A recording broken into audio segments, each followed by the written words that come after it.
Welcome to the Soul Summit podcast. I'm your host, Courtney Preedy. I'm here to help bridge the gap for women and families in the outdoors, build a community of adventure junkies, and roll out your weekly dose of positive vibes. With almost 2 decades in the health and fitness world and an untamable passion for hunting in the outdoors, my mission is to help you live your bucket list life and move boldly in the direction of your dreams. Meet us here weekly as I connect with like-minded outdoor men and women to discuss health and mindset, accountability, life and entrepreneurship, as well as all things hunting and epic untold stories. I'm excited. I love this whole idea of not only are we building skills for ourselves, but we have the ability to strengthen our communities through what we can learn here. So I'm really, really looking forward to that. Yeah, thanks for inviting me to be on this call and talk about these important topics of holistic survival and aliveness training and building leadership and community resiliency. This is a very hot topic, very important. So it's my passion work to be talking about these things. So just to give a little scenario of, or a little backdrop to where I am right now, I'm in my RV and just parked at the Survival University campus here in Colorado. So I've been teaching out here for the last month. We just finished a wilderness first responder training, which I'll talk a little bit more about as we get into our masterclass here today. But very important training where we have students out here practicing backcountry medical skills, wilderness first aid, what to do when EMS is not available within a reasonable quick amount of time. So, and what's interesting is this particular training, I've been certified as a whiffer at 3 times now. You get recertified every other year. So I had my 3rd training last summer.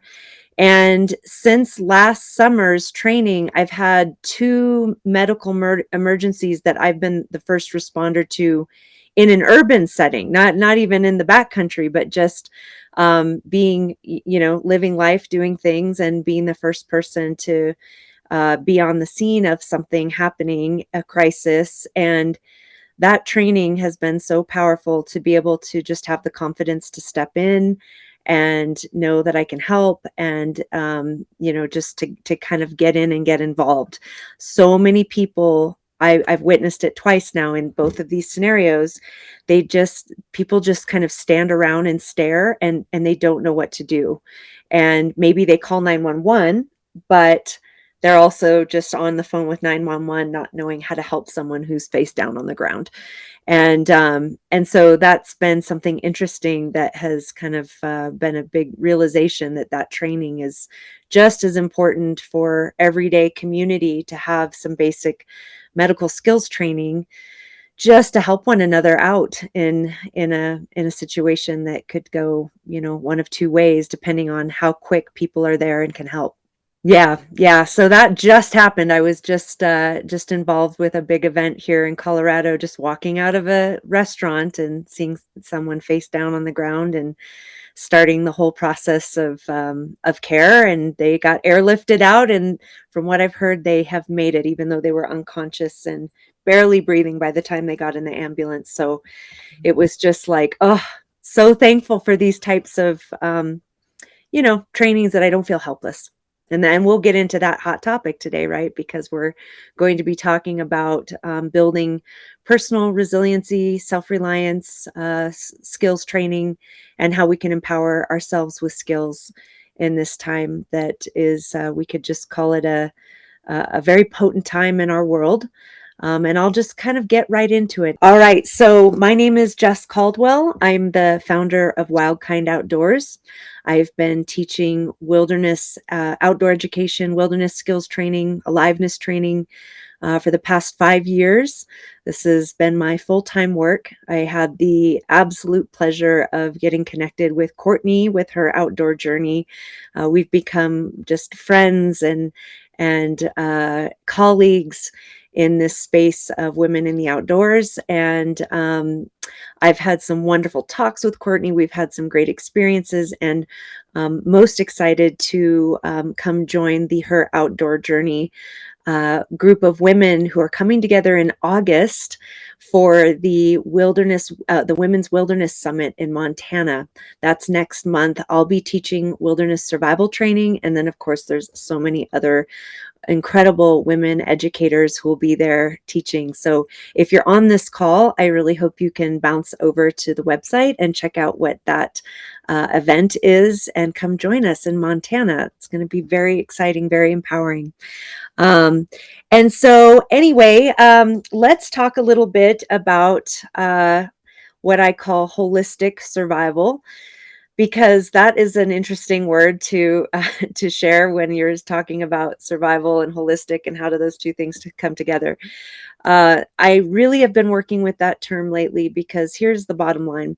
Humans have been surviving since the beginning of time. If you are alive right now, you actually are in some form of survival.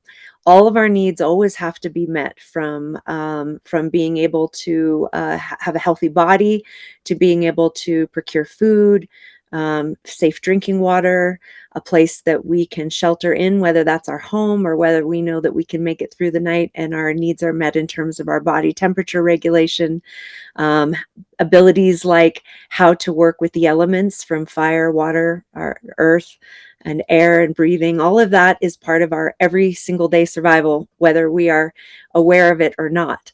And then with that, we have all these other needs that have to happen for us to be a high functioning human, because we live in a very interesting time, a modern world of convenience.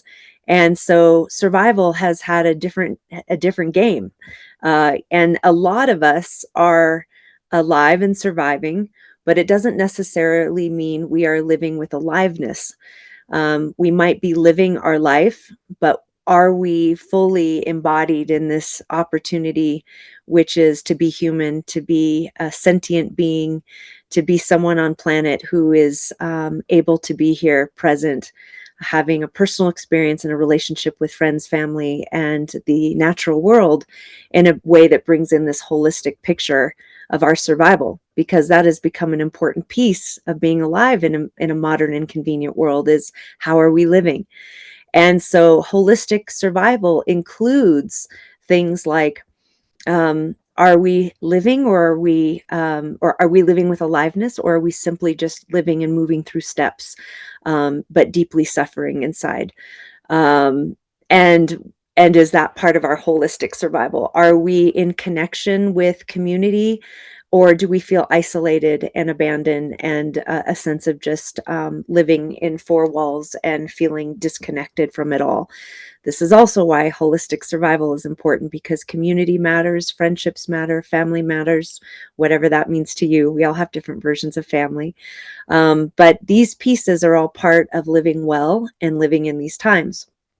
Now, with that, we also have to ask ourselves, are we living within complacency to some of the real factors happening in our world right now in terms of our own sense of self-reliance, preparedness, or because that's a real problem in these times right now, in a world of convenience, is complacency for what is real around our sovereignty and procuring food and safe drinking water and all these things. So we want to talk a little bit about that as well, because this becomes a very important topic for us to live in holistic survival, for us to live having a sense of lessened anxiety. We want to feel better in our beings, and basic preparedness actually does help relieve some of those anxieties that just live out there. Because if we're out of touch with those, with what's real, and we keep ourselves protected in four walls, what we've seen over and over again is that becomes a very vulnerable place to live, because those things can be taken from us at any time. We've seen that recently with the Texas floods, with homes being lost, with lives being lost. We've seen it in fires, with the Maui fires, the LA fires, people needing to have the ability, the resiliency, and the basic preparedness to either move quickly, have an action plan, and not live in complacency that the world can't affect us in this way. So that's part of my coaching, is how to become a more resilient human, a more self-reliant human. This becomes, I think, very, very important topic, especially for women, because often, not all the time, but often I hear women say, oh, my husband takes care of that stuff, or my boyfriend, he's the one that knows how to survive. He's got the bug out bag. He knows how to do this, this, and that. I hear that all the time. And so when I can come in and teach a training on how to be self-reliant, why it's important to carry your own resilient bag or bug out bag, and be responsible for not only the gear, but how to use it and why, then we start to have an upliftment that this isn't about, oh, someone's going to handle it for us, but a sense of empowerment that I actually know how to do stuff. I feel good about the stuff I know how to do. And it helps me to know that in an emergency situation, I have certain skills that are going to give me a leg up. And if you're a mother, if you're a friend, if you're a family member, you've got the skills to take care of the people around you too. This becomes very, very important in our sense of building resiliency, and in a greater sense, community resiliency. Let's talk a little bit about some basics around survival. Again, as a wilderness survival instructor, I take people out into backcountry areas and I teach them the basics of fire, water, shelter, food procurement, all of these things. With her outdoor journey, they're teaching all sorts of wonderful courses on hunting and fishing. And this is part of food sovereignty and building resiliency around how we procure food for ourselves and our family. These are awesome skills to have. And if you're on this call, you probably value those things as well. And so I honor your journey for that, because especially in the outdoor field, women are the rising group who are really taking a strong lead in this role of being wise women in the outdoors. So I really want to honor that you're here, that this matters to you, and so we'll talk a little bit here about survival. When people come to my wilderness survival classes, one of the first things I say is, welcome to wilderness survival, but ha ha ha, that's actually just something I use for SEO, because people type in wilderness survival training. But the reality is learning about wilderness survival is basic human skills 101. And that's truly what it is, because it is only in the last maybe 100 years or so, 50 years, that people, women, men, stopped understanding how to make a fire with natural materials, how to find shelter, build expedient shelter, think about their needs from a sense of water, food. So it's really a very new thing that we're calling it wilderness survival, which is basically just learning human skills. So I really encourage you, if you've never taken a class in wilderness survival, to experience a class like that. It's very empowering to know you can make a fire for yourself, that you have the tools to do that, the skill sets. There's just nothing like it. And all the women or men, because I teach co-ed classes too, that come to my classes, the first time they build out a fire and they've used natural materials to harvest the tinder and process the tinder and build up a fire just using their knife, by processing wood, even if it's wet, down into kindling that's dry, and they build that up and they take a ferro rod, or they work with fire by friction and they get that thing going. They're jumping up and down in excitement to have that experience. It's as primal to us as anything. We're, the ability to be in relationship with the elements like fire. It is our primal instinct to know how to work with the elements. And so when we have that first moment, we're like, oh, that was incredible. And notice that fire is a very important part of our community aspect of bringing people together. I'm sure some of you have been camping, and it always ends up that people sit around the fire at night. Fire brings people together in community. It brings out storytelling. It brings out a calm. There's a reason why people go camping and go spend time in natural settings and wild places and have that ability to be in the elements. It's a healing place for us. The more skills you know, the deeper you can go into wild places with confidence. So these things are really important, and you can go to my website, wildkindoutdoors.com, to learn about what upcoming trainings I have with wilderness survival. Or you can find something in your local area, but do the Google search. Let's talk about the priorities of survival. So when we're thinking about what gear we need to have with us and to build out a bug out bag, or what I like to call a resilience bag, because nothing I'm about to share with you this evening has anything to do with fear-based training. I am not a fear-based instructor. And really, all these skills and being prepared and having a bug out bag, resilience bag, is a form of empowerment, not a form of some sort of narrative around fear-based anything. We know that changes are all around us. It's the one thing we can count on in life is change. We can count on the future is unknown, that it is dynamic, that it changes quickly.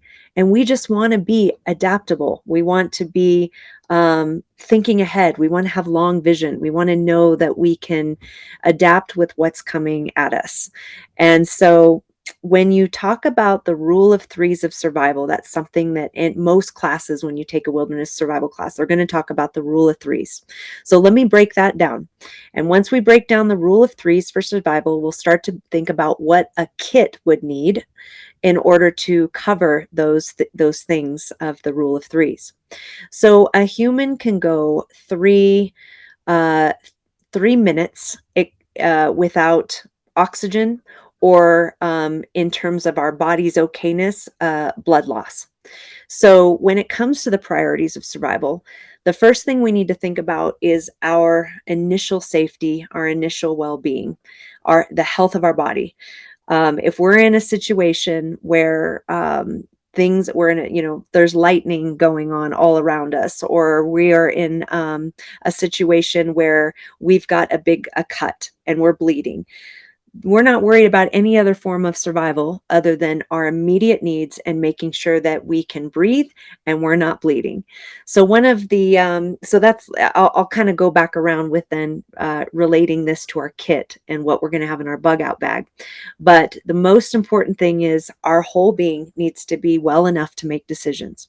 So the other thing I'll add to that, within that 3 minutes of a time factor of what we need to be considering if you find yourself in a survival situation, is don't forget the power of being right up here in your mind, in your head. So take a moment to take a full breath. Take a full breath cycle, practice mindfulness practices. There are so many ways right now in the world that we have access to mindfulness practices, whether it's meditation, whether it's prayer, whether it's mindfulness, whether it's breath work. These things are actually very, very important to be able to be right in your mind, your body, your soul, your spirit, so that you can make really good decisions when stress comes on quickly. A lot of people, that's where things go wrong first, is that they just make bad decisions because they're not thinking, they're in fight or flight, and the body is reacting without thinking through the consequences. So I really encourage you in holistic survival to practice mindfulness training, practice situational awareness, practice really paying attention to how you feel, intuitive insights, being in touch with your senses. We do this through awakening the senses. If we are feeling completely numbed out, and that could be we're numbed out from paying attention to our phone, so we're not actually looking at the environment around us. The phone distracts us. It takes us out of the present moment. It takes us out of our environment. If we are completely numbed out with consumption of things that, like alcohol, drugs, stimulants, things that we are also not having a full breath cycle. We're not in tune with our body. We're not feeling much because we've masked it with something else. That's going to take also precedence over our situational awareness. If we aren't practicing working with the senses start to retract. They're not as acute. They're not as keen at feeling and sensing what's going on around us. So when we spend time in nature and we spend time in the outdoors, we do start to heighten our senses. We start to have more feeling. We have more mind gut connection, so we can get into those gut feelings and sense of intuition. And the other thing I'll want to speak in a little bit later time is the role of being a leader when it comes to those gut feelings, that sense of something doesn't feel right. Many of us, especially women, have this thing about this channel of our voice being blocked. That comes from probably lifetimes and generations of oppression of women and oppression of leadership of women. And so we're at a wonderful time in our world right now where we have the ability to be seen, be heard, and be respected. And so we want to make sure we're activating our leadership voice. That even if you're with a group of people and there's a bunch of men there who are outdoorsmen, I tell this to all my ladies that one man might say, "Hey, something's going on, a weather system's coming in. I think we need to do this," or, "Hey, we can keep pressing forward," or this or that.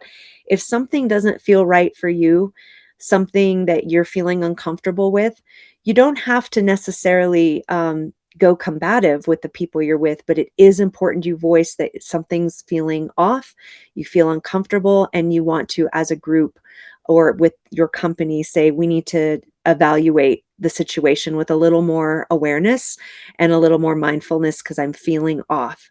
That's part of that leadership role that's really, really important that we are activating as women in the outdoors. It's important if you are a mother or an auntie or someone who's in charge of young people, that you're training them to listen to that voice and when something doesn't feel right and not just going with the herd. So these are important aspects of our leadership training. And again, the more skills you know, the more you're listening to yourself, awakening your senses, working your aliveness training to feel more, the more you'll have access to those feelings and can activate them when it's important. All right, so we talked about 3 seconds or 3 minutes without oxygen or concern about a bleed. That's the first level of survival. The next is you can go 3 hours exposed to extreme weather conditions. So that could be extreme cold or extreme heat. Keep in mind this number of threes, the rule of threes. They're just it's just a really easy method to remember. Some people can go longer, some people can go less, but it's a helpful tool to remember. So that means if we're not prepared with the right clothing, the right shelter, the right ability to get out of the weather, to create a fire, we, within 3 hours, can literally die if our bodies are exposed to enough cold. And that can even happen in the middle of summer when it's 80 degrees, 90 degrees during the daytime. At night, at around 3 a.m., when rivers, and if you're out in the woods and we have this shift of the cool factor coming up the hillsides where we might be camping, if you're not covered in, you can go hypothermic within 3 hours, even in the middle of summer. So we really want to make sure that that's something that we're tending to in our resilience bags, is how we are creating cover and taking care of our body's heat loss potential in the outdoors. So we'll cover that when we go into to what to pack. And then again, if you know how to create a shelter in the outdoors, that's a very important skill if you find yourself having to spend the night. Now, who is the number one group of people who find themselves in a wilderness survival situation? Actually, the people who get into the most trouble are people who go out on day hikes. Just like your kind of your REI, got your backpack, your water bottle, your food bar, and you go out in your Tevas for a 1-day, 6-mile looper. Those people are, you see it on the news all the time where it's like hiker goes missing, hiker's lost, hiker went out, hiker didn't come back. A lot of the people who do spend a lot of time in the outdoors, like hunters, anglers, they usually fare a little bit better, but usually because they have more gear on them, that if they did have to spend the night in the woods, they're a little more prepared to do so. But your day hikers, they might have gone out in a pair of Tevas, a pair of shorts, a cotton t-shirt, one food bar, one water bottle, and didn't even tell anyone where they were going other than they're with a buddy maybe or by themselves, and they went for a day hike. Well, things can change really rapidly in the natural world, as we know. It's factors way out of our control. A weather system comes in that wasn't anticipated, or wasn't researched ahead of time. An injury happens, or a mushroom forager gets lost off the trail and can't find their way back. In the Pacific Northwest, our forests out there are dense. You could be literally 2 feet off of a trail and have no sight, no visual awareness of where the trail is. That's how dense our forests are. So it's really easy to get lost off trail if you happen to wander off to go use the restroom, the outdoor restroom, and then all of a sudden it's like, wait, where was that trail again? So those are the people that get most in trouble, and it's just because didn't have the right gear, that if they could have just had a resilience bag with them with the essentials, they could have at least spent the night out there, stayed tight, and been found the next day, and they're fine. All their needs are met.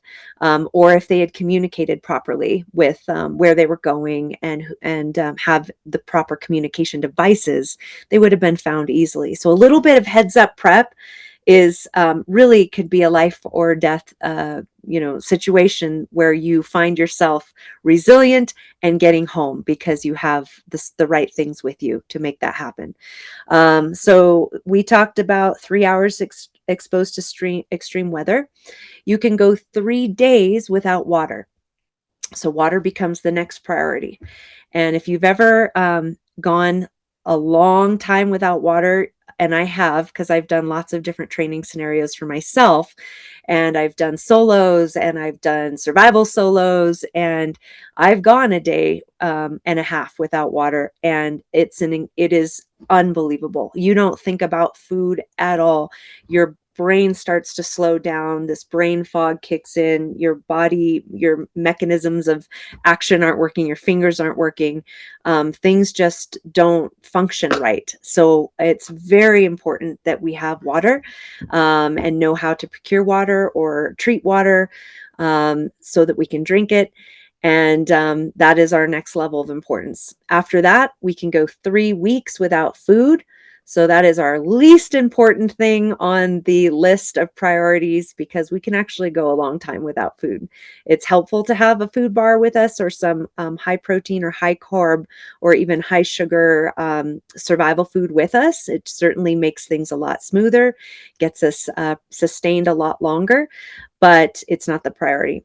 And then lastly, 3 months without human connection. That would just be part of this idea of holistic survival, that we need community, we need people. We're not meant to survive alone, and we're not meant to be isolated.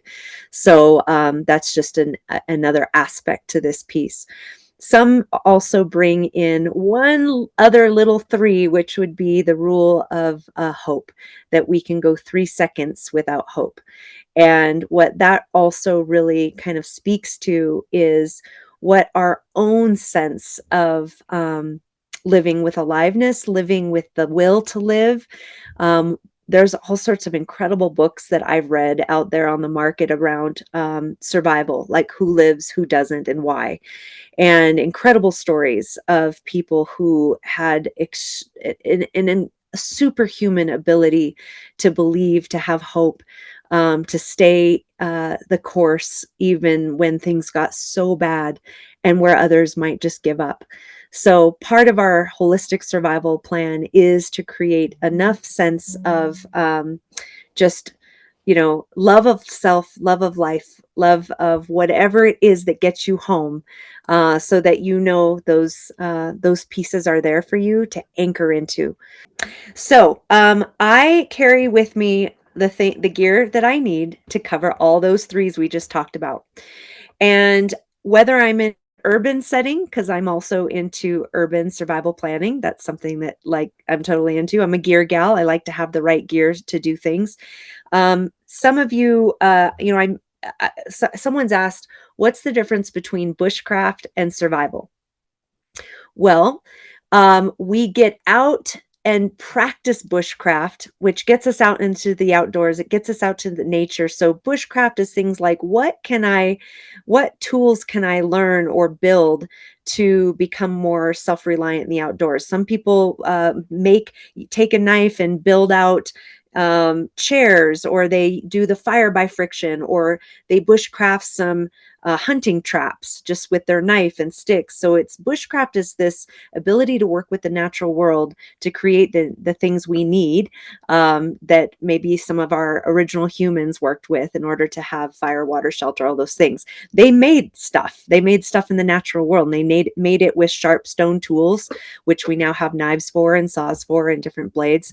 But they made everything they needed. So that art of kind of going back to the primal ways, or going back to ancient ways of like how we make things, might be considered the art of bushcraft.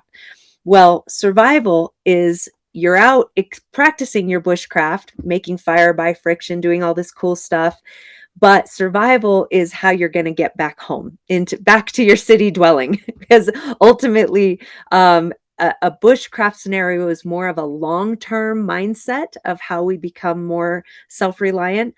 But survival is a very different skill set that, hey, there's no rules in survival. Take as many survival tools into the outdoors with you as possible. Because if I was in a survival situation, and I had a friend who was hypothermic, and I needed to get a fire going like now. Am I going to want to go gather cedar bark and process the cedar bark, and then go chop some wood with my knife and get kindling? And then I go over here, maybe I'm practicing my bow drill, and I'm, rubbing sticks together to get that ember. Am I doing that? Or am I pulling out a freaking lighter or a mini torch and getting a fire going within 2 seconds? I'm going to do that. That's my path for survival. Because when it comes to survival, we want everything to happen in an expedient way, and we want it to happen now, and we want to make sure our needs are met. So there's this difference between learning bushcraft and outdoor wilderness skills, and having survival kit skills and how to work with your resilience bag. For the scope of this masterclass, we're just talking about the gear needed to have a really complete resilience bag, so that if you find yourself in a need, an immediate need, you've got everything you have on your pack to be able to take care of yourself and the people with you. I also encourage moms, aunties, sisters, friends, that if you build out a resilience bag, you should also be teaching your young ones to build out their own resilience bag. Our kids should each have one. If you're able to carry something if you're old enough to carry something on your bag, even a little sling bag, a little mini backpack, you are old enough to have some of these basics on you and know how to work with them. So I think that's a big piece to what we need to consider, is that everyone in the family should have a resilience bag and know how to use their gear. I am starting and launching a nonprofit this year for youth and teens. It will be called Wildkind Academy. It's a rewilding and leadership school for youth and teens. The website will be launched in September, and that will be for training these things for young people, because we need the change makers of the future to be on board, to have skills, to feel resilient, and to know how to do the basic human stuff.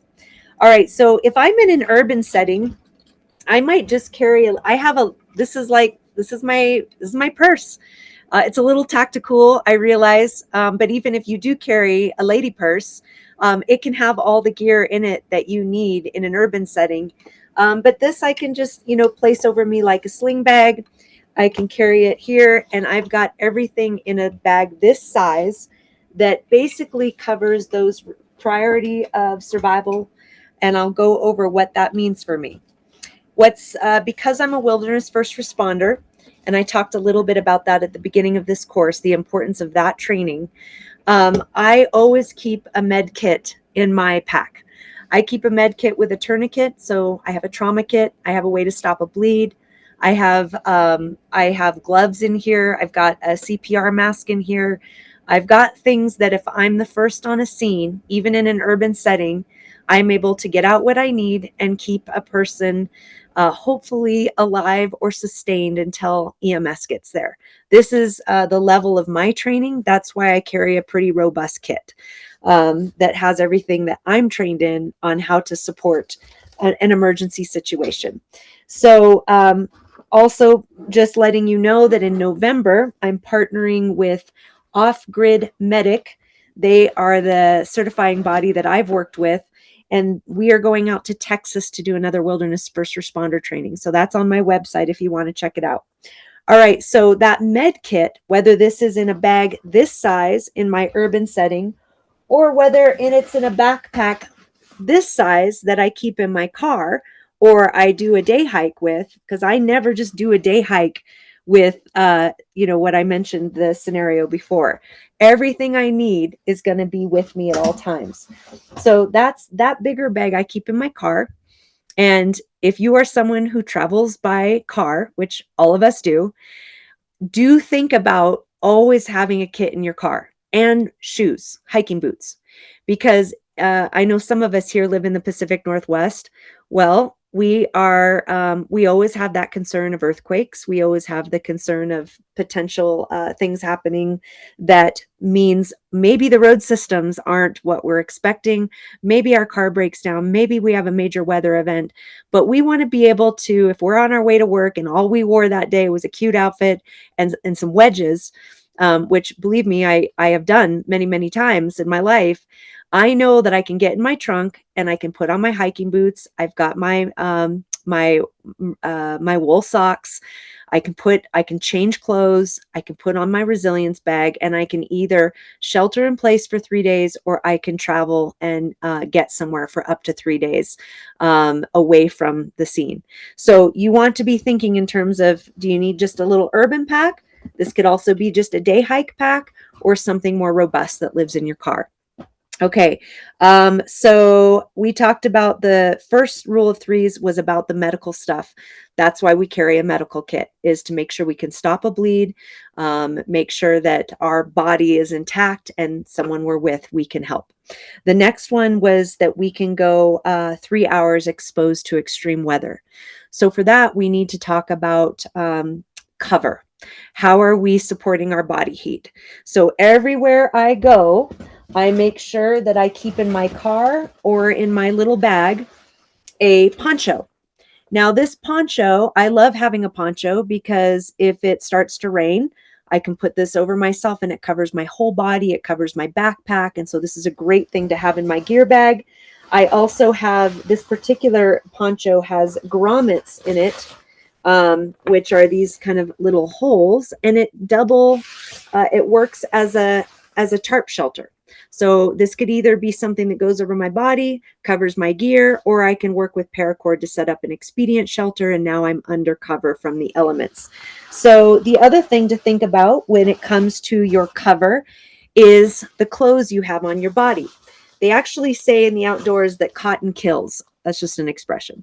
So being in a cotton t-shirt, hiking or doing whatever you do in the outdoors is not as good of an option as something like a merino wool long sleeve or t-shirt or some form of synthetic that's a wicking layer that helps take that moisture and absorbs it, because you don't want to be in the outdoors in cotton. If it gets wet, if it gets cold, cotton is not going to be supportive. So I always carry a little bag that always has a base layer in it of a merino wool, full long sleeve, full pants, as well as a beanie hat for warmth, and what I call my sacred socks, which is that extra pair of merino wool socks that I don't touch, that's just used if I'm hiking all day and I need to shelter in for the night, that I can swap out and put on a pair of warm and dry socks.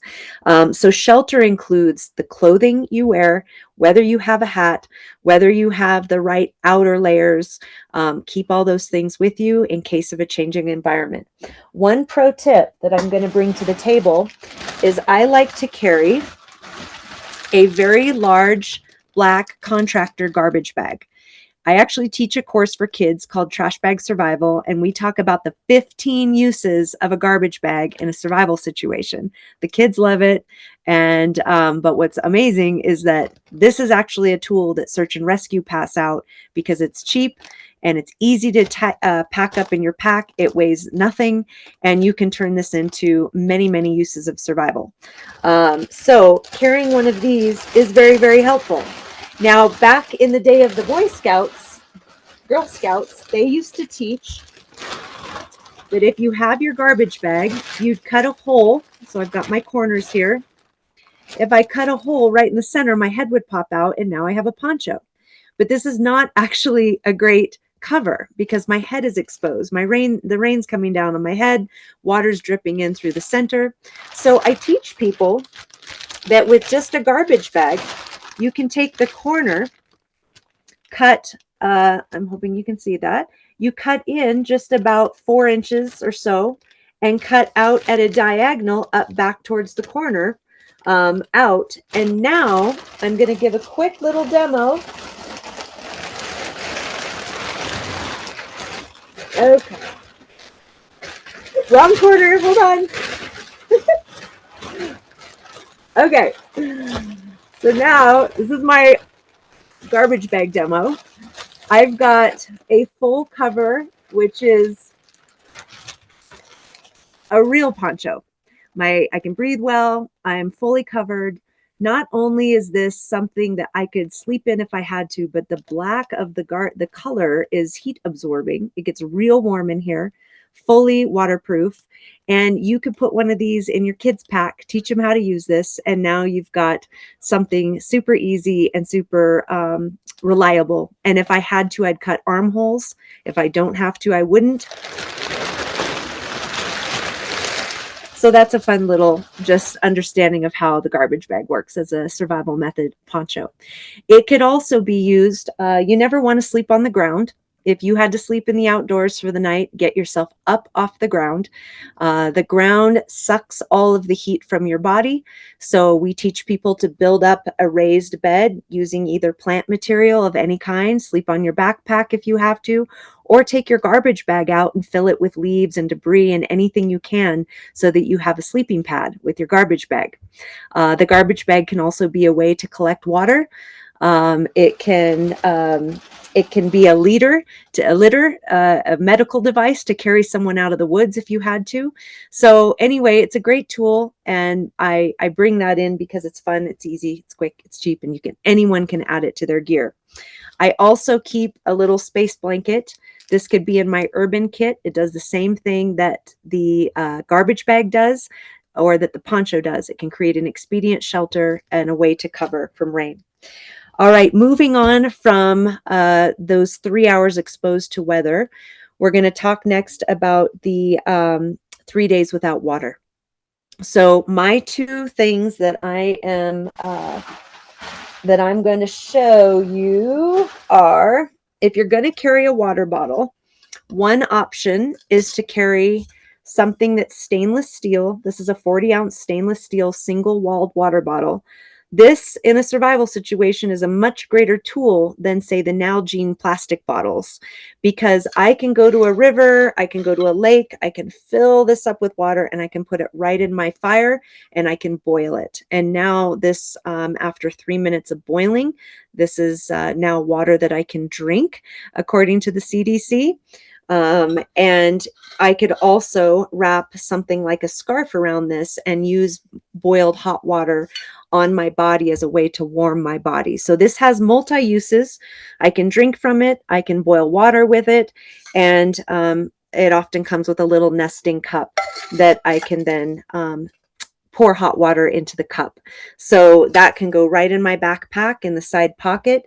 The other system that I am thrilled about, let's see if I have it next to me, is the Grail water filter.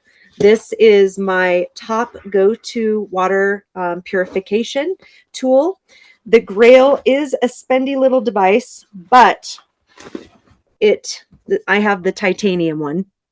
The titanium is the most expensive, and the reason why is if I take this whole filter out in this cup, This outer cup here that's titanium can do the same thing as my single walled water bottle. I can scoop water in it. I can put it right in the fire. And now I have a way to boil water. This is a cup for, I can put this in, and it's now a pot that I can cook up food in it if I need to.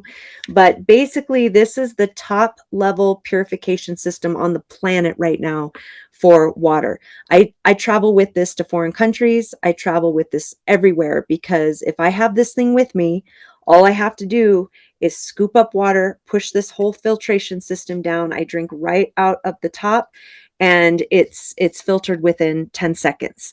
So I take this with me everywhere. This is part of my resilience pack, because in a survival situation, or if, in even some of these extreme weather circumstances that we've seen, and people have had to grab a bag and go, if you're just hoping and waiting for water and food to show up, that may not happen for a long time.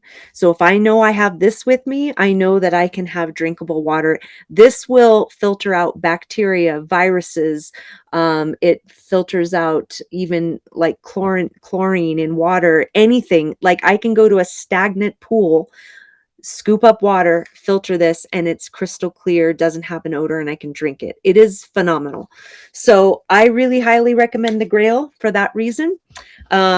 And that's kind of talking a little bit about our water needs. There's a lot of different water filtration systems out there. Just know that finding your system is an important piece to have in your resilience bag.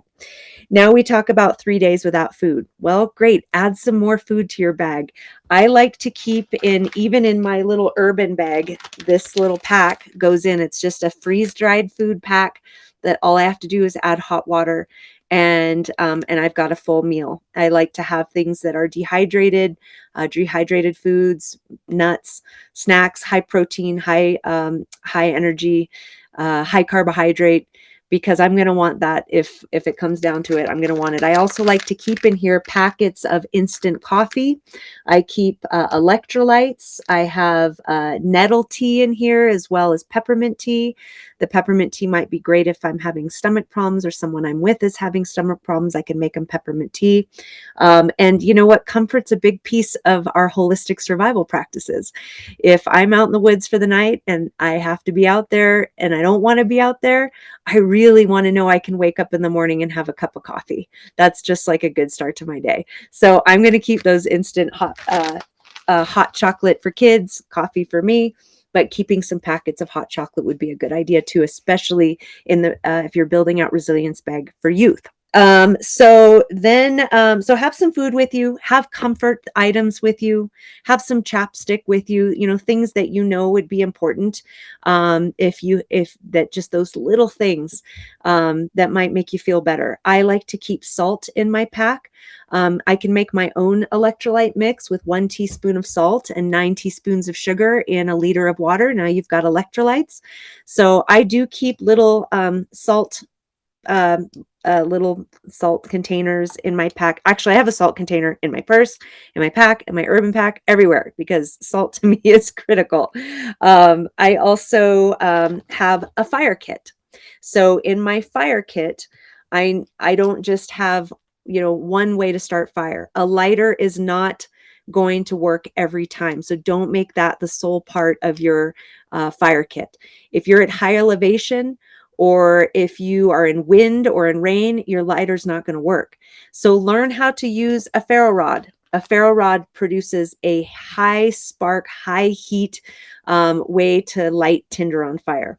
And in fact, this little necklace I'm wearing is actually a ferro rod and striker. And I just wear it on my neck at all times. I've traveled through the airports. I travel by plane. I travel everywhere with this cool necklace. This is made by Wazoo. If you go to my website, there's a link for Wazoo gear. I love their stuff. They're a cool company. I love supporting them. They make wearable survival gear. So this little thing and this little, I just pull this down the leather strap, hold on to it. And now when I strike this, I don't know if you can see it, but here we go. It creates an incredible hot spark that if I had some cotton balls and Vaseline ready to go, I'm going to have a fire.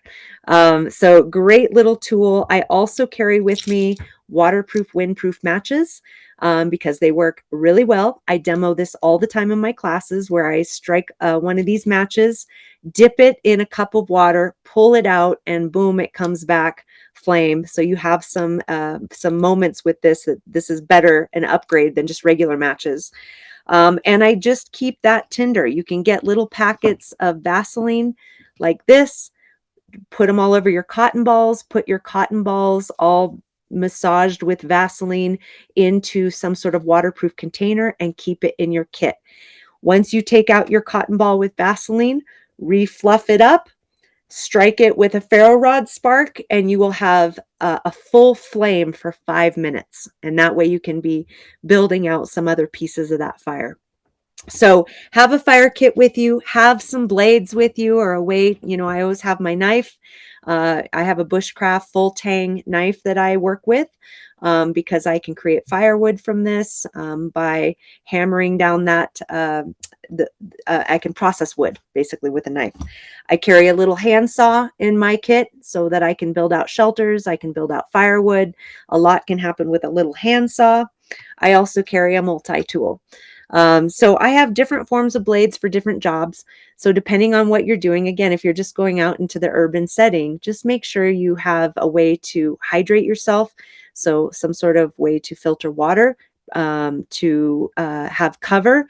And let's talk a little bit about communication. So communication's another one of those things that if you're ever going on any adventure, make sure you're communicating where you're going, when you'll be back, have a plan with friends and family. In this day and age, it's so easy to, we have smartphones, keep them charged. Carry with you a battery that you can take with you and recharge your phone, because simply being able to call out of a bad situation is like epic. I do have a Garmin Mini that is a satellite communicator that I keep with me as well, so that when I am really offline, I'm able to still call out an SOS or get through to a friend if I don't have cell service. So these are small level subscriptions. So if you're in the outdoors a lot, get a satellite phone or have a way, a small device that you can communicate with. They have all these amazing apps now, like OnX and different apps that you can track from your car. You can keep track of where you're going. It tracks you all the way so that if you did get lost, you could just track your way back to your car. So these are simple methods of communication. I'm going to add to communication that I do keep a Blaze orange vest in my bag, especially in the Pacific Northwest. We all, we tend to wear like earth tone colors and such, but it's really hard to see in a dense forest somebody else. And if I put one of these on, now I can be seen. I can go out into a field. I can catch attention. I can wave it. If another interesting thing about the number 3 is that the number 3 is the international signal of distress. So if I shoot a gun 3 times, that's a distress signal. If I have 3 fires going, that's a distress signal. So just keep that in mind as a survival pro tip. You can also carry this just orange tape with you that if you were lost and needed to signal, you could wrap this around trees with notes showing your direction, where you are. Let's see, what else do I have in my kit? I do keep cordage. I keep 25-foot hanks of paracord in my kit because with this, I'm able to set up expedient shelter. I'm able to, if I'm in bare land, have a dry bag that I put all my food in and throw that food up over a tree away from my camp. I can build all sorts of things with the paracord. You can even fish with the inner guts. What you want to get with paracord is 550 paracord. That's 550 pounds of tensile strength. That's the one you want to get. And these, it means it has 7 strands of these little strings in here that I've seen people make cool little lures for fishing. You can use fishing line. You can use this for repair. So paracord's another essential. If you don't, I do keep a compass that has a mirror in it. A mirror is also a signaling device. If you don't know how to use a compass, then this one's great for a signaling device. And it's kind of like not very helpful unless you know how to do some basic navigation. So take a land nav course. That's a good idea.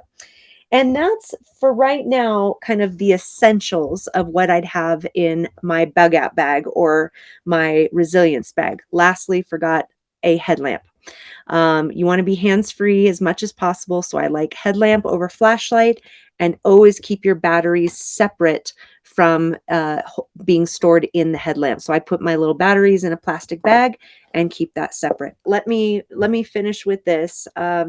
So the more skills we learn of self-reliance and resilience training, the more ease we have in our life to go into wild places with confidence, to enjoy the outdoors, to know we have the confidence to take care of ourselves and the people we're with. In this world where we are seeing some really extreme environmental moments of distress, whether it's floods, fires, earthquakes, just to have that kind of that state of mind that you have a bag with all your needs to be met, whether it's with you, whether it's in your car, whether it's ready to go in your home, that just helps create more ease. And then the more you know, and the more you have just ready to go and know your gear, know how to use it, then you teach that to others. You teach that to your kids, to your friends, to the people you're with, which starts to build that sense of good conversations around building community resilience in a modern world where we've just kind of lost touch of this piece. So I'm thrilled to be able to be a voice in this space of creating better kind of personal and community resilience. It is my passion work. Again, my website is wildkindoutdoors.com. I do have an upcoming wilderness first responder training in Texas in November. I'm also launching a women's rewilding and leadership cohort in the fall. It will be a year-long initiation and deep, deep journey with 12 women. We're going to have 2 retreats. One will be in Central Oregon out of Sisters, and the last will be in Colorado. And these will be hands-on skills building, full-on leadership training, and so much more. So check it out on my website if it sparks a little interest in your being. And it's just been such an honor to be with the women leadership here tonight. Thank you so much for taking your precious time to really invest in this type of skills training, or even if it's just an inspiration to take next steps. The Soul Summit podcast is brought to you by Maven Optics, Baku e-bikes, Hoyt Archery, Onyx Maps, and Sawyer Products. For more information on these companies or to access the Soul Summit podcast discount codes, be sure to check out our show notes.